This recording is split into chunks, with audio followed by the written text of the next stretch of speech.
ആത്മാവിൻ തീനാളങ്ങൾ മഴയായി പെയ്യട്ടെ.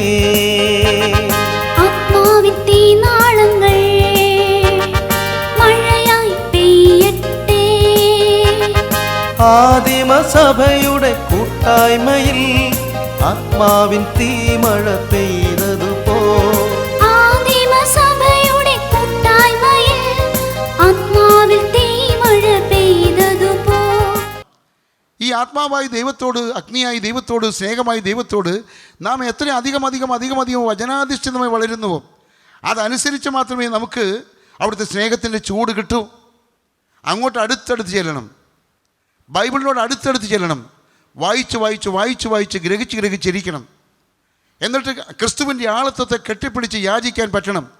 പാപമോചനം വലിച്ചു പറിച്ച് പിടിച്ചു മേടിക്കാൻ പറ്റണം. ദുഃഖമോചനം ഉപാസനയോടുകൂടി മേടിക്കുവാൻ പറ്റണം.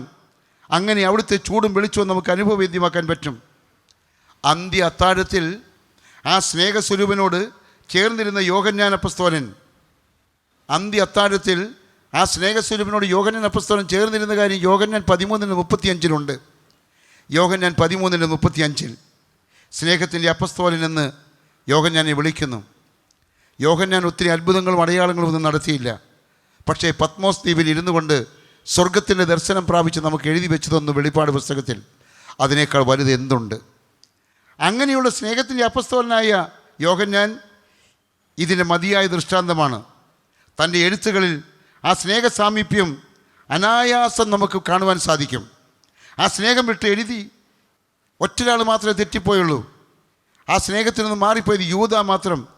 യോഹന്നാൻ 13:30 അവൻ്റെ ഹൃദയം സാത്താൻ്റെ വികാരവേദിയായത് നാം കാണുന്നുണ്ട്. യഥാർത്ഥ സാത്താൻ്റെ വികാരവേദിയായി യൂദായുടെ ഹൃദയം മാറി. പ്രിയപ്പെട്ടവരെ, ദൈവസ്നേഹത്തിൻ്റെ നീളവും ആഴവും പരപ്പും എത്രയോ വലുതാണ് എന്നത് ബൈബിൾ വായിച്ച് ചെല്ലുമ്പോഴാണ് മനസ്സിലാകുന്നത്. അപ്പോൾ മാത്രമാണ് ദൈവത്തിൻ്റെ സൗരഭ്യവാസനയും വഴിപാടും എന്താണ് എന്ന് നമുക്ക് പിടികിട്ടുക. ദൈവത്തിൻ്റെ സൗരഭ്യവാസന എന്ന പ്രയോഗം എഫെസ് ലേഖനത്തിലാണ് ഉള്ളത്. എഫെസ് ലേഖനത്തിൽ 5-ാം അധ്യായത്തിൻ്റെ 2-ാം വാക്യത്തിൽ ക്രിസ്തുവും നിങ്ങളെ സ്നേഹിച്ച് നമുക്ക് വേണ്ടി തന്നെത്താൻ ദൈവത്തിന് സൗരഭ്യവാസനയായി വഴിപാടും യാഗവുമായി അർപ്പിച്ചതുപോലെ സ്നേഹത്തിൽ നടക്കുവിൻ. അങ്ങനെയാണ് എഫെസ് ലേഖനം 5:2 പറഞ്ഞത്. ക്രിസ്തുവും നിങ്ങളെ സ്നേഹിച്ച് നമുക്ക് വേണ്ടി തന്നെത്താൻ ദൈവത്തിന് സൗരഭ്യവാസനയായ വഴിപാടും യാഗവുമായി അർപ്പിച്ചതുപോലെ നമുക്ക് സൗരഭ്യവാസനയാകുവാൻ ക്രിസ്തുവിനെ ഒരു കുന്തിരിക്കത്തോട് യോജിപ്പിച്ചാൽ ആ കുന്തിരിക്കും ആ തീയിൽ കിടന്ന് വെന്ത് വെണ്ണീറായപ്പോൾ സൗരഭ്യമുണ്ടായി. ക്രിസ്തുവിനെ ഒരു യാഗമായിട്ട് വർണ്ണിക്കാനൊന്നുമില്ല, വർണ്ണിച്ചിട്ടുണ്ട് താനും. എബ്രായ ലേഖനം 10-ാം അധ്യായത്തിൽ 10 മുതൽ 14 വരെയുള്ള വാക്യങ്ങളിൽ ക്രിസ്തു ഒരു യാഗമായി തീർന്നു. അങ്ങനെ അർപ്പിച്ചപ്പോൾ ആ യാഗ ഹവിസ് നമുക്ക് ഭക്ഷിക്കുവാൻ വേണ്ടി സാധിച്ചു. ത്യാഗോന്മുഖമായ ഒരു അർപ്പണത്തോടു കൂടി സ്നേഹം ഇതാ കരകവിഞ്ഞൊഴുകുകയാണ്. ക്രിസ്തുവിൻ്റെ സ്നേഹത്തിൻ്റെ നീളവും വീതിയും ആഴവും പരപ്പും കാൽവരി ക്രൂശിൽ നമ്മൾ അനുഭവിക്കുകയാണ്. കേവലം വൈകാരികമായ ഒരാശയമല്ല അത്. ഒരിക്കലും വൈകാരികമായ ഒരാശയമല്ല. ദൈവോന്മുഖമായ സമാന്തരമായ ഒരു സമർപ്പണത്തിന് അപ്പസ്തോലനായ പൗലോസ് തയ്യാറായതുപോലെ നിങ്ങൾക്ക് തയ്യാറാകാമോ? ദൈവോന്മുഖമായ ക്രിസ്തുവിൻ്റെ കാൽവരി ക്രൂശിലെ മരണത്തിന് സമാന്തരമായ ഒരു സമർപ്പണത്തിന് നിങ്ങൾ തയ്യാറാണോ? ക്രിസ്തുവിൻ്റെ സന്നദ്ധതയ്ക്ക് നിങ്ങളും സന്നദ്ധത കാണിക്കാൻ ഒരുക്കമാണോ? ഇത്രയുമാണെങ്കിൽ പരിജ്ഞാനത്തെ കവിയുന്ന ക്രിസ്തുവിൻ്റെ സ്നേഹം ഗ്രഹിക്കാൻ പറ്റും.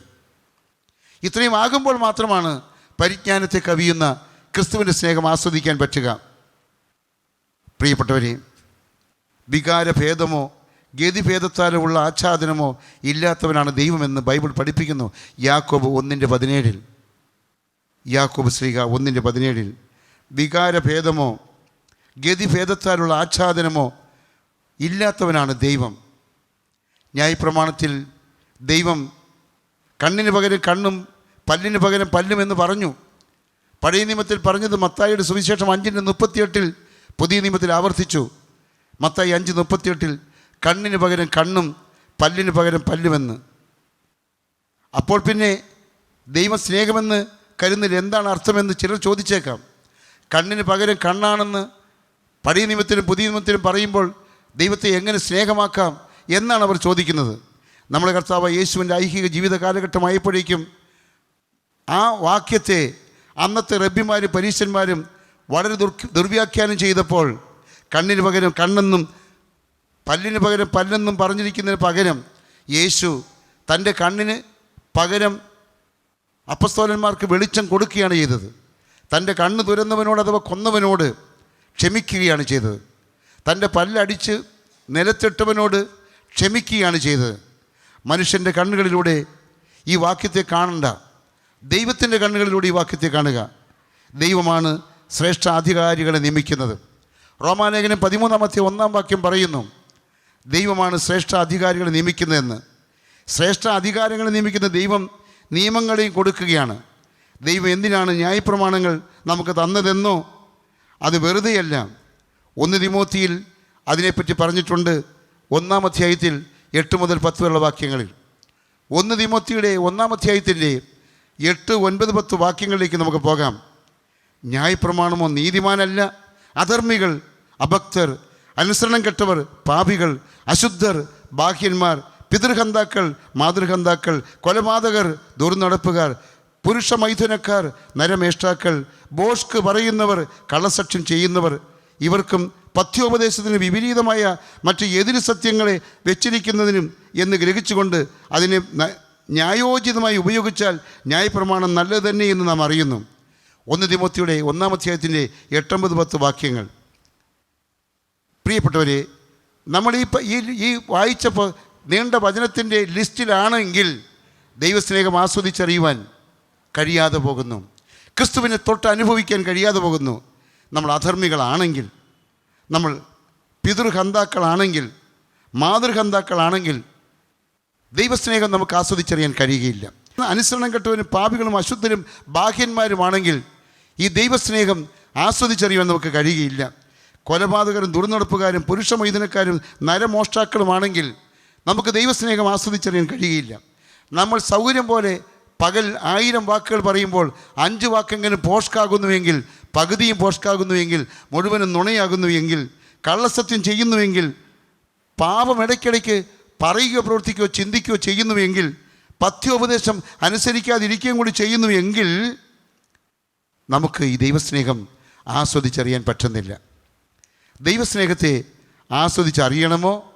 തീർച്ചയായും പാപത്തിന് അതീതരായിരിക്കണം. ഞാനിന്ന് നേരത്തെ തുടങ്ങി തന്നെ ദൈവം കൃപയാൽ നമുക്ക് തരാൻ പോകുന്ന പാപമോചനമെന്ന വലിയ സത്യത്തെക്കുറിച്ച് പ്രസംഗിച്ചുകൊണ്ട് തന്നെയാണ്. പാപമോചനം. പ്രിയപ്പെട്ടവരെ, ദൈവസ്നേഹം ആസ്വദിക്കണമെങ്കിൽ പാപമോചനം മേടിച്ചിരിക്കണം. ദൈവസ്നേഹം ആസ്വദിക്കണമെങ്കിൽ വിശ്വാസ സ്നാനം സ്വീകരിച്ചിരിക്കണം. ദൈവസ്നേഹം ആസ്വദിക്കണമെങ്കിൽ വിശുദ്ധമായ വചനാധിഷ്ഠിത ജീവിതം നയിച്ചിരിക്കണം. ലേവ്യ പുസ്തകത്തിൽ 24-ാം അധ്യായത്തിൽ 19, 20 വാക്യങ്ങളിൽ എഴുതിയിരിക്കുന്ന സിവിൽ ലോയെക്കുറിച്ച് ഞാൻ പറയാം. നിൻ്റെ കൂട്ടുകാരനെ നിന്നെപ്പോലെ സ്നേഹിക്കണമെന്ന്. ഞാൻ വായിക്കാമത്. ലേവ്യ പുസ്തകം 24-ാം അധ്യായത്തിൻ്റെ 19, 20 വാക്യങ്ങൾ. ഒരുത്തൻ കൂട്ടുകാരന് കേടുവരുത്തിയാൽ അവൻ ചെയ്തതുപോലെ തന്നെ അവനോട് ചെയ്യണം. ഒടിവിന് പകരം ഒടിവ്, കണ്ണിന് പകരം കണ്ണ്, പല്ലിന് പകരം പല്ല്, ഇങ്ങനെ അവൻ മറ്റവന് കേടുവരുത്തിയതുപോലെ തന്നെ അവന് വരുത്തണം. ഇങ്ങനെ ചെയ്യണമെന്നതായിരുന്നു സിവിൽ ലോ. ആവർത്തന പുസ്തകം 19-ലും 15 മുതൽ 20 വാക്യങ്ങളിൽ ഇതിനെക്കുറിച്ച് പറഞ്ഞിട്ടുണ്ട്. അതും ഒന്ന് പരിശോധിക്കാം. ആവർത്തന പുസ്തകം 19-ാം അധ്യായം 15 മുതൽ 20 വരെയുള്ള തിരുവെഴുത്തുകൾ. മനുഷ്യൻ ചെയ്യുന്ന യാതൊരു അകൃത്യത്തിനോ പാപത്തിനോ അവന് നേരെ ഏകസാക്ഷി നിൽക്കരുത്. 2 3 സാക്ഷികളുടെ വാമൊഴിയിൽ കാര്യം ഉറപ്പാക്കണം. ഒരുത്തിൻ്റെ നേരെ അകൃത്യം സാക്ഷീകരിക്കുവാൻ ഒരു കള്ളസാക്ഷി അവന് വിരോധമായി എഴുന്നേറ്റാൽ തമ്മിൽ വ്യവഹാരമുള്ള 2 പേരും യഹോവയുടെ സന്നിധിയിൽ അന്നുള്ള പുരോഹിതന്മാരുടെയും ന്യായാധിപന്മാരുടെയും മുമ്പാകെ നിൽക്കണം. ന്യായാധിപന്മാർ നല്ലവണ്ണം വിസ്താരം നടത്തണം. സാക്ഷി കള്ളസാക്ഷി എന്നും സഹോദരന് നേരെ കള്ളസാക്ഷ്യം പറഞ്ഞുവെന്നും കണ്ടാൽ അവൻ സഹോദരന് വരുത്തുവാൻ നിരൂപിച്ചതുപോലെ നിങ്ങൾ അവനോട് ചെയ്യണം. ഇങ്ങനെ നിങ്ങളുടെ ഇടയിൽ നിന്ന് ദോഷം നീക്കിക്കളയണം. ഇനി നിങ്ങളുടെ ഇടയിൽ അതുപോലെ നടക്കാതിരിക്കേണ്ടതിന് ശേഷമുള്ളവർ കേട്ട് ഭയപ്പെടണം. നിനക്ക് കനിവ് തോന്നരുത്. ജീവന് പകരം ജീവൻ, കണ്ണിന് പകരം കണ്ണ്, പല്ലിന് പകരം പല്ല്, കൈക്ക് പകരം കൈ, കാലിന് പകരം കാൽ. ഇതാണ് ബൈബിൾ. പഴയ നിയമം. പുതിയ നിയമത്തിൻ്റെ നിഴലാണ് പഴയ നിയമം. പഴയ നിയമത്തിൻ്റെ പൊരുളാണ് പുതിയ നിയമം. പഴയത് പഴയതാണെന്ന് തിരിച്ചറിവ് വേണം. പഴയ നിയമത്തെയാണ് കോടതികൾ പോലും സ്വീകരിക്കുന്നത്. രാജ്യാന്തരങ്ങളിലെല്ലാം പഴയ നിയമത്തെയാണ് സ്വീകരിക്കുന്നത്. ആവർത്തന പുസ്തകം 19 15 മുതൽ 20 വാക്യങ്ങളിൽ കണ്ണിന് പകരം കണ്ണെന്ന ആ വാക്യം ആവർത്തിച്ചിരിക്കുന്നു. ഇതും ഒരു നീതിന്യായ കോടതിയിലെ രംഗവും തമ്മിൽ വലിയ വ്യത്യാസമില്ല. ന്യായാധിപന്മാരുണ്ട്, കുറ്റം ആരോപിക്കപ്പെടുന്നവരുണ്ട്, കുറ്റം അനുഭവിച്ചു എന്ന് കരുതപ്പെടുന്നവരുണ്ട്, സാക്ഷികളുണ്ട്, സാക്ഷികളുടെ കൂടെ കള്ളസാക്ഷികളുണ്ട്. കള്ളസാക്ഷിക്കെതിരെ ന്യായാധിപന്മാരെയും മഹാപുരോഹിതന്മാരും ചേർന്ന് നടപ്പാക്കേണ്ട വിധിയാണ് പരാമർശം. ഈ കള്ളസാക്ഷി സഹോദരന് വരുത്തുവാൻ നിരൂപിച്ച് തന്നെ അവനോട് ചെയ്യണമെന്നാണ് ലേവ്യ പുസ്തകത്തിൽ നമ്മൾ വായിച്ചു കേട്ടത്. നീതിമാനെ പാപിയുടെ അഥവാ ദുഷ്ടൻ്റെ കയ്യിൽ നിന്ന് വിടുവിക്കുക എന്നതാണ് പുതിയ നിയമത്തിൻ്റെ സത്യം. പുതിയ നിയമം എന്ന് പറയുമ്പോൾ ക്രിസ്തുവിൻ്റെ ആളത്വത്തിലേക്ക് വന്നു. പുതിയ നിയമത്തിൻ്റെ സത്യമെന്ന് പറയുമ്പോൾ ക്രിസ്തുവിൻ്റെ സത്യമെന്നായി. നീതിമാനെ ദുഷ്ടൻ്റെ കയ്യിൽ നിന്ന് വിടുവിക്കുക എന്നതാണ് ഈ നിയമത്തിൻ്റെ ആത്യന്തികമായ ലക്ഷ്യമെങ്കിൽ, എന്നെ കൊല്ലുന്നവനെ എനിക്കെതിരെ കൊല്ലുവാൻ എങ്ങനെ കഴിയുമെന്നതാണ് ചോദ്യമെങ്കിൽ, അവനെ സ്നേഹിക്കുവാൻ പുതിയ നിയമം പഠിപ്പിക്കുകയാണ്. പ്രിയരെ, പുതിയ നിയമം പഠിപ്പിക്കുന്ന അത്യാവശ്യ കാര്യങ്ങളിലേക്ക് ഞാൻ വരികയാണ്. പ്രതികാരം ചെയ്യരുത്. ലേവ്യ പുസ്തകം 19:18. പ്രതികാരം ചെയ്യരുത്. നിൻ്റെ ജനത്തിൻ്റെ മക്കളോട് പകവയ്ക്കരുത്. കൂട്ടുകാരനെ നിന്നെപ്പോലെ സ്നേഹിക്കണം. അങ്ങനെ പുതിയ നിയമത്തിൻ്റെ വെളിച്ചം പഴയ നിയമത്തിലെ ഉണ്ട് കേട്ടോ. ലേവ്യ പുസ്തകം 19:18 പുതിയ നിയമത്തിലേക്ക് വരേണ്ടതായി വെളിച്ചം അവിടെ വിതറിയിരിക്കുന്നു. നീ പ്രതികാരം ചെയ്യരുത്, നിൻ്റെ ജനത്തിൻ്റെ മക്കളോട് പകവയ്ക്കരുത്, കൂട്ടുകാരനെ നിന്നെപ്പോലെ സ്നേഹിക്കണമെന്ന് അവിടെ എഴുതിയിരിക്കുന്നു. ക്രിസ്തുവിലേക്ക് വരണം പുതിയ നിയമത്തിലേക്ക് വരുവാൻ. പുതിയ നിയമത്തിലേക്ക് വരണം ക്രിസ്തുവിലേക്ക് വരുവാൻ. തിരിച്ചും മറിച്ചും പറഞ്ഞപ്പോൾ രണ്ടും ഒന്നാണെന്നർത്ഥം. മത്തായി 5:44 പറഞ്ഞു, നിൻ്റെ ശത്രുക്കളെ സ്നേഹിക്കുക. മതദർശനം പാളുകയാണ്, രാഷ്ട്രീയ ദർശനം നീളുകയാണ്, മനുഷ്യ സ്നേഹ ദർശനത്തിന് രൂപാന്തരം വരികയാണ്. പുതുപുത്തൻ ദർശനങ്ങൾ പുതിയ നിയമം ആവിഷ്കരിക്കുകയാണ്. മത്തായി 5:44 നിൻ്റെ ശത്രുവിനെ സ്നേഹിക്കുക, നിന്നെ ഉപദ്രവിക്കുന്നവർക്ക് വേണ്ടി പ്രാർത്ഥിക്കുക. അത്രത്തോളം എത്തുകയാണ്. പല്ലിന് പകരം പല്ല് എന്നത് രാഷ്ട്രീയത്തിലേ ഇപ്പോൾ ഉള്ളൂ. കണ്ണിന് പകരം കണ്ണ് എന്നുള്ളത് ഇന്ത്യൻ പീനൽ കോഡിലേ ഉള്ളൂ. വേദപുസ്തകം സ്വർഗത്തിൻ്റെ പീനൽ കോഡാണ്. അവിടെ പ്രതികാരം ചെയ്യരുത് എന്ന് എഴുതിയിരിക്കുന്നു. ഒരിക്കലും പ്രതികാരം ചെയ്യാൻ പാടില്ലാത്ത വിധത്തിലുള്ള ദൈവസ്നേഹമാണ് അവിടെ ആവിഷ്കരിച്ചിരിക്കുന്നത്. ദൈവസ്നേഹം. കർത്താവേ, അവർക്ക് ഈ പാപം നിർത്തരുതേ എന്ന് പുതിയ നിയമം. അപ്പസ്തോല പ്രവൃത്തികൾ 7:60 അപ്പസ്തോല പ്രവൃത്തികൾ 7:60 കർത്താവേ, അവർക്ക് ഈ പാപം നിലനിർത്തരുതേ എന്ന് പറഞ്ഞ് പ്രാർത്ഥിക്കുന്നു. ഒരിക്കലും ഈ പാപം നിലനിർത്തരുതേ എന്ന് പറയുന്നു. പ്രതികാരം എനിക്കുള്ളതാണ്, എനിക്ക് വിട്ടേക്കൂ, നിങ്ങൾ പ്രതികാരം ചെയ്യരുത് എന്നവിടെ പറയുന്നു. അങ്ങനെ പുതിയ നിയമം യേശു സ്നേഹമാണെന്ന് തെളിയിക്കുന്നു, യേശു ക്ഷമിക്കുന്നവനാണെന്ന് തെളിയിക്കുന്നു, യേശു അനുഗ്രഹിക്കുന്നവനാണെന്ന് തെളിയിക്കുന്നു.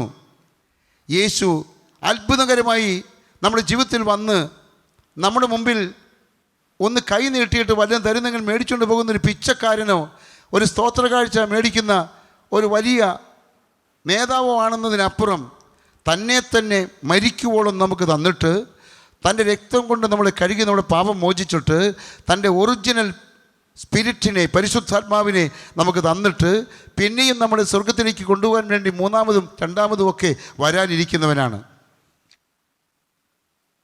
സ്നേഹം കൊണ്ട് നമ്മളെ നിറയ്ക്കുന്നവൻ, വീണ്ടെടുപ്പ് കൊണ്ട് നമ്മളെ നിറയ്ക്കുന്നവൻ, ജീവിതം കൊണ്ട് നമ്മളെ നിറയ്ക്കുന്നവൻ, ആത്മാവിനെ തന്നുകൊണ്ട് നമ്മളെ നിറയ്ക്കുന്നവൻ. ക്രിസ്തു ശാരീരികമായി തന്നെയാണ് അന്ന് മരിച്ചത്. ആ സത്യം നമുക്കറിയാം. ക്രിസ്തു ശാരീരികമായി തന്നെ ഉയർത്തെഴുന്നേറ്റ് വരികയാണ് ചെയ്തത്. ആ സത്യവും നമുക്കറിയാം. എന്നും നമുക്ക് വേണ്ടി മരിച്ചിട്ട് ജീവിച്ച് എപ്പോഴും നമ്മുടെ കൂടെ ഇരിക്കുന്നവനായ സാക്ഷാൽ യേശു ക്രിസ്തുവിൻ്റെ സ്നേഹം ആ സ്നേഹത്തിൽ നമ്മൾ നിറയണം. അത് പരിശുദ്ധാത്മാവിനാലാണ്. വീണ്ടും ജനിക്കുമ്പോൾ പരിശുദ്ധാത്മാവ് നമ്മുടെ ഉള്ളത്തിലേക്ക് വരുന്നു. ദൈവത്തിൻ്റെ സ്നേഹം, റോമാലേഖനം 5-ാം വാക്യം, ദൈവത്തിൻ്റെ സ്നേഹം നമുക്ക് നൽകപ്പെട്ട പരിശുദ്ധാത്മാവിനാൽ നമ്മുടെ ഹൃദയങ്ങളിൽ പകരപ്പെട്ടിരിക്കുന്നുവല്ലോ.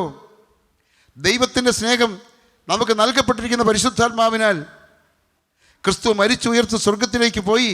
40-ാം നാൾ അവിടെ എത്തിയിട്ട് 50-ാം നാൾ എന്ത് ചെയ്തു? അവിടുന്ന് പരിശുദ്ധാത്മാവിനെ അയച്ചു. 120 പേർ അവിടെ ഒരു പള്ളി പോലുള്ള സ്ഥലത്ത് പ്രാർത്ഥിച്ചുകൊണ്ടിരിക്കുമ്പോൾ ഇടിമുഴക്കം പോലൊരു ശബ്ദമുണ്ടാവുകയും അവർ ഘോരമായി പ്രാർത്ഥിക്കുകയും ചെയ്ത സമയത്ത് അഗ്നിജ്വാലകളായി അവരുടെ ഉള്ളിലേക്ക് പരിശുദ്ധാത്മാവ് ഇറങ്ങി വന്നു. അങ്ങനെ ആത്മാവായി, അതാണ് റോമാലേഖനം 5-ാം വാക്യത്തിൽ പറയുന്നത്, ദൈവത്തിൻ്റെ സ്നേഹം നമുക്ക് നൽകപ്പെട്ട പരിശുദ്ധാത്മാവായി നമ്മുടെ ഹൃദയങ്ങളിൽ പകരപ്പെട്ടിരിക്കുന്നു. ഈ ഹൃദയങ്ങളിലേക്ക് ദൈവസ്നേഹം ആത്മാവായി പകരുന്നതോടുകൂടിയാണ് നമുക്ക് ആത്മാവിലുള്ള ജനനമുണ്ടാകുന്നത്. ക്രിസ്ത്യാനി 2 പ്രാവശ്യം ജനിക്കുന്നു, ഹിന്ദു ഒറ്റ പ്രാവശ്യം ജനിക്കുന്നു, മുസ്ലിമാൻ ഒറ്റ പ്രാവശ്യം ജനിക്കുന്നു, കത്തോലിക്കൻ 1 പ്രാവശ്യം ജനിക്കുന്നു, ഓർത്തഡോക്സുകാരനും ജാക്കബൈറ്റുകാരനും വേറെയും പൗരോഹിത്യ സഭകളുള്ളത് അമ്മയുടെ ഉദരത്തിന് ഒരൊറ്റ പ്രാവശ്യം ജനിക്കുന്നു. 2 പ്രാവശ്യം ജനിക്കുന്നവർക്കുള്ളതാണ് സ്വർഗം. ആദ്യം അമ്മയിൽ നിന്ന് ജനിക്കുന്നു, പിന്നെ പരിശുദ്ധാത്മാവിന് ജനിക്കുന്നു, പിന്നെ പരിശുദ്ധാത്മാവിന് ജനിക്കുന്നു. അതാണ് ദൈവത്തിൻ്റെ സ്നേഹം നമുക്ക് നൽകപ്പെട്ട പരിശുദ്ധാത്മാവിനല്ലാതെ നമ്മുടെ ഹൃദയങ്ങളിൽ പകരാതിരിക്കുന്നില്ല എന്ന റോമാലേഖനം 5-ാം വാക്യത്തിൽ പറഞ്ഞത്. ക്രിസ്തുവിൻ്റെ ആത്മാവില്ലാത്തവൻ ക്രിസ്തുവിനുള്ളവനല്ല എന്ന് റോമർ 8:9. റോമാലേഖനം 8-ാം വാക്യത്തിൽ ക്രിസ്തുവിൻ്റെ ആത്മാവില്ലാത്തവൻ ക്രിസ്തുവിനുള്ളവനല്ല. 1 കൊരിന്ത്യർ 12:3 ക്രിസ്തുവിൻ്റെ ആത്മാവില്ലാത്തവൻ അവനുള്ളവനല്ല എന്ന് പിന്നെയും പറഞ്ഞിരിക്കുന്നു. 1 കൊരിന്ത്യർ 12:3 ഒരുവൻ വീണ്ടും ജനിച്ചു കഴിയുമ്പോൾ, അവൻ 2 പ്രാവശ്യം ജനിച്ചു കഴിയുമ്പോൾ 2ാം ജന്മത്തോടുകൂടി ആത്മാവ് അകത്ത് വരുന്നു. ആത്മാവ് അകത്ത് വരുമ്പോൾ, ദൈവത്തിൻ്റെ ആത്മാവ് അകത്ത് വരുമ്പോൾ ദൈവസ്നേഹം എന്താണെന്ന് രുചിക്കുകയാണ്. ദൈവത്തിൻ്റെ സ്നേഹം എന്താണെന്ന് രുചിക്കുകയാണ്. അനേക സ്ത്രീകൾ നമ്മുടെ വീട്ടിലെ മുലപ്പാൽ ഉണ്ണുന്ന കുട്ടികളെ വന്നെടുത്താൽ വലിയ സ്നേഹമാണ് ആ സ്ത്രീകളുടെയൊക്കെ കുഞ്ഞിന്. പക്ഷെ സ്വന്തം അമ്മയെ കാണുമ്പോഴത്തേക്കും കുഞ്ഞ് വേഗം ബഹളം വെക്കുകയാണ് അങ്ങോട്ട് പോകുവാൻ. ഒത്തിരി കാരണങ്ങളുണ്ട്. ഒരു പ്രധാനപ്പെട്ട കാരണം 9 മാസം അമ്മയുടെ വയറ്റിൽ കിടന്ന് അമ്മയെ അനുഭവിച്ചവനാണ്. അമ്മയുമായിട്ട് മാത്രമേ പരിചയമുള്ളൂ, അമ്മയുടെ വയറുമായിട്ടേ പരിചയമുള്ളൂ എന്ന് പറയുമ്പോഴും അമ്മയുടെ രക്തവുമായിട്ട് പരിചയം, അമ്മയുടെ ശ്വാസോച്ഛ്വാസവുമായിട്ട് പരിചയം, അമ്മയുടെ പ്രാണനുമായിട്ട് പരിചയം, ഈ 9 മാസക്കാലത്തെ പരിചയം കൊണ്ട് തൻ്റെ അമ്മയെ അവൻ തിരിച്ചറിയുകയാണ്. പ്രസവിച്ച് നിലത്ത് വീണാൽ ഉടൻ തിരിച്ചറിയുകയാണ്. ആദ്യം ചിരിക്കുന്ന അമ്മയുടെ മുഖത്ത് നോക്കിയാണ് അവൻ തിരിച്ചറിയുന്നു അമ്മയെ. അതിൻ്റെ കാരണം 9 മാസം അമ്മയുടെ ഉദരത്തിലായിരുന്നു എന്നതുപോലെ പരിശുദ്ധാത്മാവ് നമ്മുടെ ഉള്ളിൽ വന്നു കഴിയുമ്പോൾ നമ്മൾ തിരിച്ചറിയുന്നു ക്രിസ്തുവിനെ. പരിശുദ്ധാത്മാവ് നമ്മുടെ ഉള്ളിൽ വന്നിരിക്കുന്നു. അപ്പോൾ നമുക്ക് ക്രിസ്തുവിനെ രുചിച്ചറിയാം, പാപമോചനം രുചിച്ചറിയാം, രോഗമോചനം രുചിച്ചറിയാം, ശാപമോചനം തിരിച്ചറിയാം, സകല ബന്ധനങ്ങളിൽ നിന്നും വിടുതൽ തിരിച്ചറിയാം. കാരണം ആ അമ്മയുടെ ഉദരത്തിൽ കിടന്ന കുഞ്ഞ് അമ്മയെ തിരിച്ചറിയുന്ന പോലെ ദൈവത്തിൻ്റെ ആത്മാവ് നമ്മുടെ ഉള്ളിൽ വന്നിരിക്കുന്നു, നമ്മുടെ ഉള്ളിലിരിക്കുന്നു, നമ്മളെ സ്നേഹിക്കുന്നു. അങ്ങനെ വരുമ്പോൾ ദൈവത്തിൻ്റെ ആത്മാവ് ആരെ റെപ്രസെൻ്റ് ചെയ്യുന്നുവോ, ആരെ പ്രതിനിധീകരിക്കുന്നുവോ, ഒരു അംബാസഡർ, അമേരിക്കൻ അംബാസഡർ ഇന്ത്യയിൽ വന്നാൽ അമേരിക്കയെ റെപ്രസെൻ്റ് ചെയ്യും. ദുബൈയിലെ അംബാസഡർ ഇന്ത്യയിൽ വന്നാൽ UAEയെയോ ദുബൈയെയോ പ്രതിനിധീകരിക്കും. ഇതുപോലെ പരിശുദ്ധാത്മാവ് നമ്മുടെ ഉള്ളിൽ വന്നാൽ ക്രിസ്തുവിനെ പ്രതിനിധീകരിക്കും, ക്രിസ്തുവിനെ പ്രതിനിധീകരിക്കും, ക്രിസ്തുവിനെ നമുക്ക് കാണിച്ചു തരും, ക്രിസ്തു ആരാണെന്ന് നമുക്ക് മനസ്സിലാക്കി തരും. അങ്ങനെ എഫേസ്യ ലേഖനത്തിൽ പറഞ്ഞതുപോലെ ക്രിസ്തുവിൻ്റെ സ്നേഹത്തിൻ്റെ നീളവും വീതിയും ആഴവും ഉയരവും എല്ലാം പരിമിതമായ ബുദ്ധിയുള്ള നമുക്ക് അപരിമേയനായി ദൈവത്തെ പിടികിട്ടാൻ തുടങ്ങും. നമുക്കിത് പിടികിട്ടുന്നത് കൊണ്ട് നമുക്കിത് കിട്ടുന്തോറും കൂടുതൽ പിടികിട്ടുക എന്നുള്ളത് നമ്മുടെ ഒരു ആവശ്യമാണ്. അതേ പ്രിയപ്പെട്ടവരെ, ദൈവസ്നേഹം അത് എത്രയോ മനോഹരം, അത് ആത്മാവിലൂടെ നമുക്ക് മനസ്സിലാക്കാൻ പറ്റുന്നു.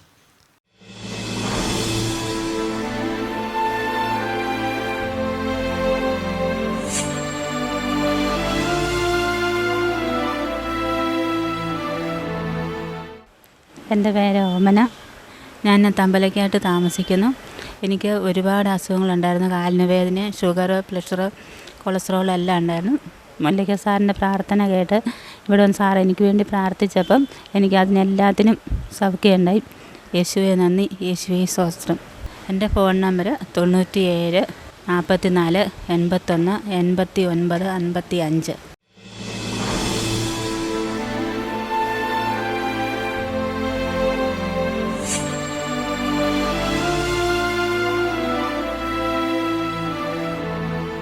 എൻ്റെ പേര് രഞ്ജിത്ത്. ഞാൻ പൊന്മുഖത്തുനിന്ന് വരുന്നു.